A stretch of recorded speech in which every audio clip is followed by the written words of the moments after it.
Эрүүл мэндийн яам үзүүлж байна. Сар шинэ болгочоо тохиолдод маань ард иргэд маань одоо боо боорцог банш бууза хийдгэлтэй. Энэтэй холбоотойгоор бага насны хүүхдүүдийн анхаарал хацсан суларснаас болоод халуун тос утсан усанд одоо хүүхдүүд бага хэмжээгээр түлэгддэг. Энэ түлэгдэл нь болохоор ямар нэг хэмжээгээр тухайн хүүхдийг тахирдтуу болгох болно. Цаашдаа амь насанд аюултай эрсдэл хүндрэл болдгоо.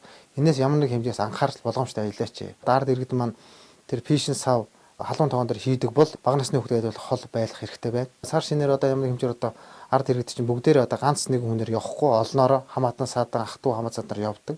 Энэ үед болохоор ямар нэг хэмжээр машинаар явахдаа нөө машины доторх одоо хүнийхээ норм нэгсэх нь одоо урдаа хүүхдэд нь барих. За ардаа хүүхдүүдэд байнга суулгах одоо 2-3-аас давхар суух тийм энэ ямар нэг зориултын санал юмдыг хэрэглэхгүй бол маш ямар нэг хэмжээгээр одоо машины бүрэн бүтэн алдагснаас бол машин ямар нэг хэмжээгээр онголтох үе автосолд ороход бага насны хүүхдүүд голцох өртөмгийн хөлөкөд ордог.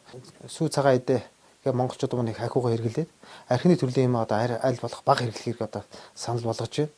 Энэ арх гэдэг үүдэл бол үнэндээ 50 г муусан арх ямар нэгэн хүний одоо насан туршдаа сэтгэл санаанд нь хохирол учруулах, амь насаа алдах, насндаа тахирдтуу болох болцсогүй үйлдэл гардаг. Ийм учраас ард иргэд маань арх тарсыг бага хэрэглэж цагаан эдээгээ түлхүү хэрэглээрэй л гэж одоо зөвлөе доо. Сар шиндээ сайхан шилцгэнэ үстэй. Монгол улсын эрүүл мэндийн яам.